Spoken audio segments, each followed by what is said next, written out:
Bom dia, boa tarde, boa noite, boa madrugada para você, meu amigo e minha amiga do LAC Cursos.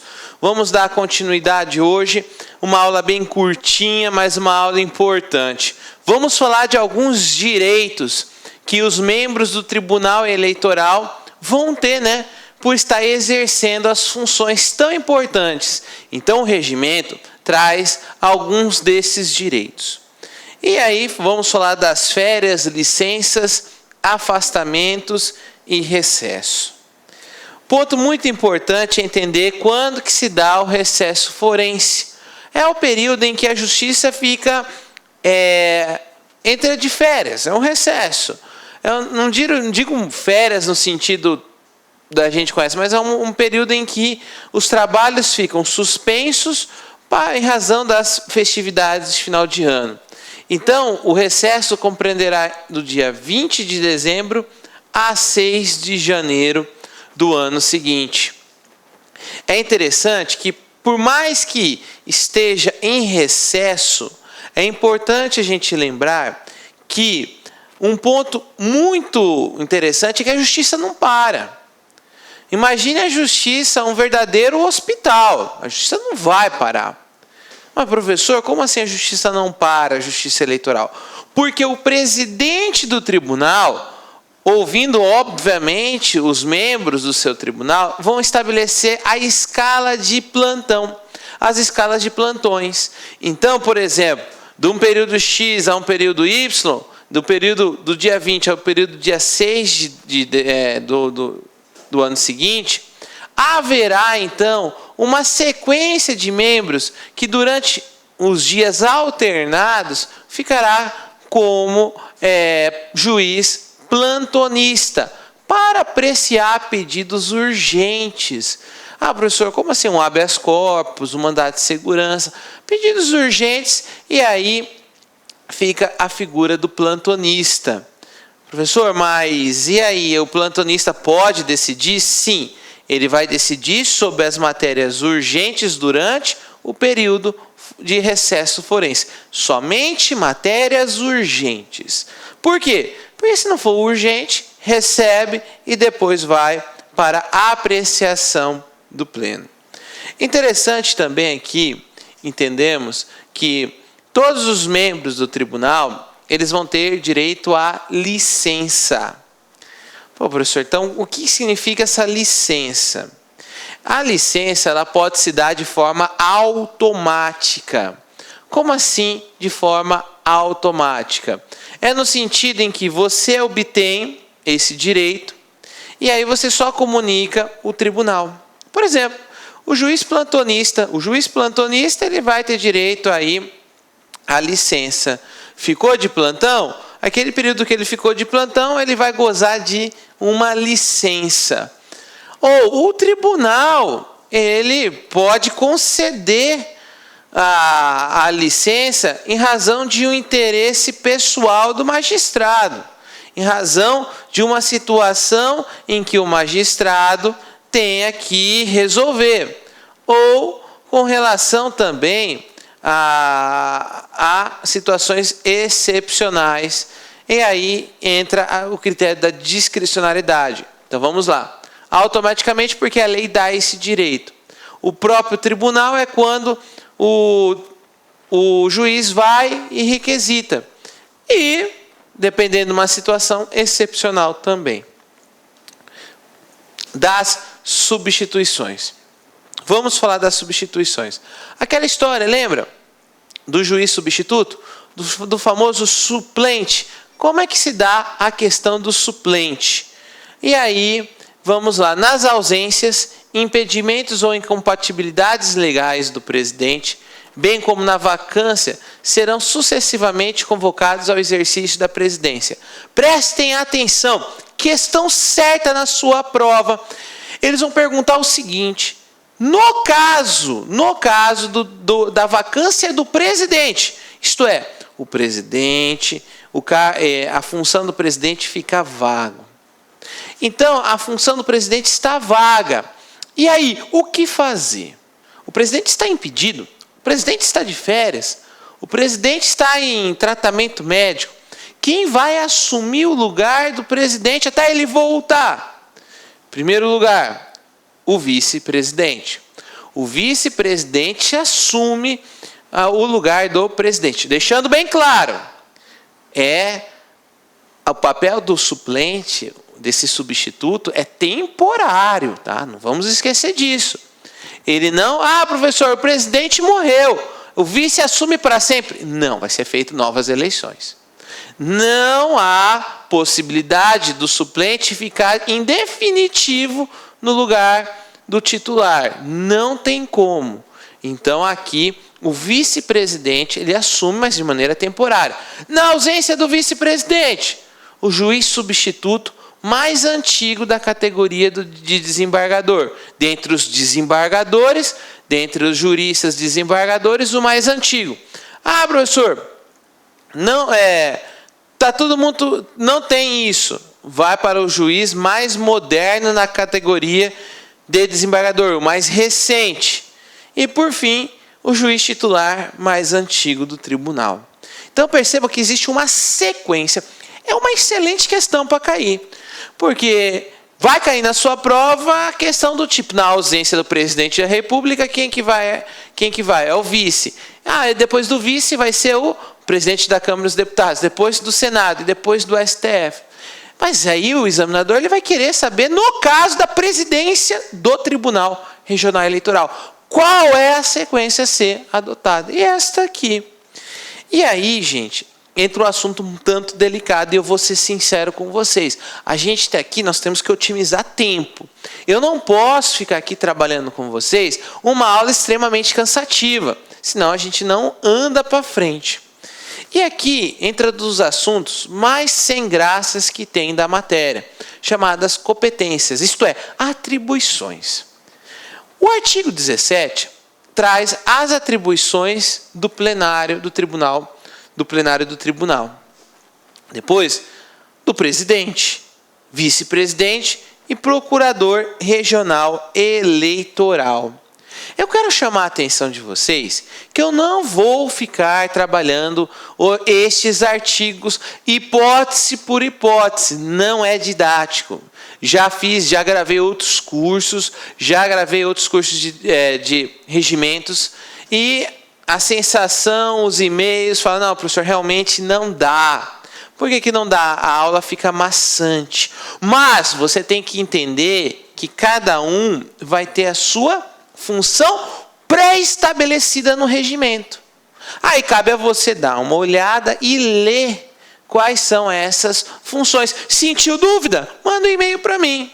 Mas, para não deixar em branco, né, é importante a gente fazer algumas observações, algumas questões que possam cair na prova. É interessante que é competência do plenário o que? Apreciar pedido de habeas corpus e mandado de segurança. Habeas corpus, lidando com liberdade. Mandado de segurança, direito líquido e certo, não aparado em habeas corpus. Quem julga, o pleno do tribunal. Professor, mas quem é o pleno, professor? São todos os desembargadores.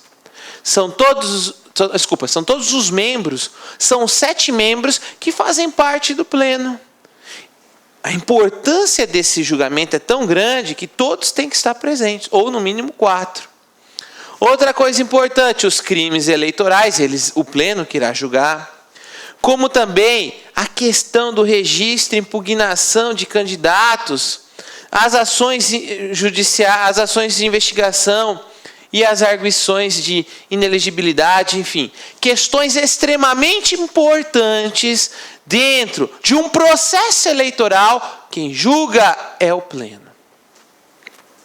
Isso é importante. Tá certo? Outra coisa, e o presidente? Dentre as inúmeras atribuições que o regimento traz, aqui, gente, ele vai executar ordens, ele vai, de certa forma, executar a maioria das ordens, ele vai administrar o tribunal, mas com exceção do artigo 41. Por quê? Porque entra assim, executar e fazer executar as ordens, decisões do tribunal, exceto nas hipóteses previstas no artigo 41. Aí o artigo 41 diz: o juiz a quem tiver sido distribuído o processo é o seu relator, sendo ainda de sua competência. Ele está dizendo que, no caso, ele não vai executar ordens, ele não vai mandar fazer quando ele for o relator do processo. E aí vai estar lá as situações do artigo 41 que a gente vai ver mais para frente. Professor, e o procurador do Tribunal Eleitoral? Vamos lá. O procurador do Tribunal Eleitoral, primeira característica, ele vai ser escolhido dentre os membros da Procuradoria da República. Não é do Ministério Público Estadual. Não é. É da Procuradoria da República. Ele vai fazer parte lá do tribunal. Ele fica o quê? 2 anos. Mas lembre-se, sempre cai nas provas de concurso público. O membro do Tribunal Eleitoral, ele, prestem atenção, o membro do Tribunal Eleitoral, os membros são 7. O procurador eleitoral, o procurador regional eleitoral, ele não faz parte da composição. Não faz parte da composição. Ele faz parte de todo um processo, mas ele não é membro do Tribunal Regional Eleitoral. Ele exerce apenas uma função. Professor, e que mais? E se ele faltar, vai ter substituto? Também haverá substitutos para ele. As mesmas regras que nós aprendemos com relação aos outros membros, certo? Advocacia. O advogado é importante dentro da vida eleitoral. Vocês vão lidar com muitos e inúmeros advogados. Pô, professor, advogado é chato? O advogado ele é chato porque os prazos são curtos, eles vão realmente querer atazanar a vida de vocês no bom sentido, né? E aí, o advogado, ele tem o quê? Uma função essencial. O regimento diz que ele é essencial à jurisdição eleitoral. Traduzindo, o advogado é essencial para a justiça eleitoral. O advogado é uma peça importante para a justiça eleitoral. Inclusive, ele é considerado, quando ele está lá atuando, esse advogado, por mais que ele esteja atuando movido por um interesse particular, ele está exercendo serviço público e função social. Olha a importância que o regimento fala. O advogado é tão importante que, para nós, ele acaba exercendo uma verdadeira função pública e um trabalho social importante. Percebam que não é qualquer um, né? E aí, o que mais? Quais são os direitos do advogado perante ao tribunal? Bem, falar com os magistrados nem se fala, isso está no próprio estatuto da Ordem dos Advogados. Mas o advogado vai poder fazer sustentações orais. Como assim? O processo está para ser julgado. E ele defende perante o pleno ou perante o seu julgador por que o processo dele deve ser procedente. Essencial isso. Eu tenho grandes colegas, grandes amigos que trabalham como advogados eleitorais e eles falam que a sustentação oral é uma forma muito importante para conseguir ter um ganho na causa. Outra coisa importante é ele pedir questão de ordem. Durante o julgamento, os membros do tribunal eles vão discutir o julgamento. Olha, eu entendo isso, aí o outro membro entendo aquilo. Tal. O advogado pode levantar a mão, pedir questão de ordem e falar assim: eu gostaria de esclarecer este ponto para Vossa Excelência. Ou, eu gostaria de entender qual. Então ele pode o quê? Questionar e pode esclarecer o decorrer do julgamento. Isso é muito importante. É o direito de poder falar, é o direito de você poder dialogar. E na justiça eleitoral, o regimento é muito importante nesse sentido. O regimento deixa bem claro que essa participação, ela é importante. Outra, procuração. O advogado tem que ter procuração. O advogado tem que ter provas de que ele está agindo em nome de alguma pessoa. Por isso a procuração.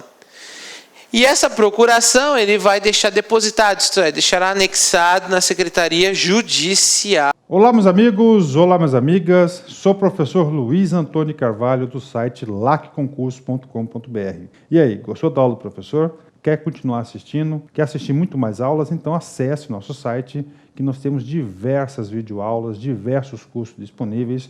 E eu garanto para você, o nosso site é o melhor custo-benefício do mercado. Nós temos cursos completíssimos a partir de R$30. E além disso, é o único site no Brasil especializado em concurso público que tem projeto pedagógico, que tem metodologia de ensino, uma metodologia essa altamente vencedora, que é o Personal Coach. Legal, meus amigos? Então, o convite está feito aí. Acesse nosso site, que eu tenho certeza que não irá se arrepender. Forte abraço.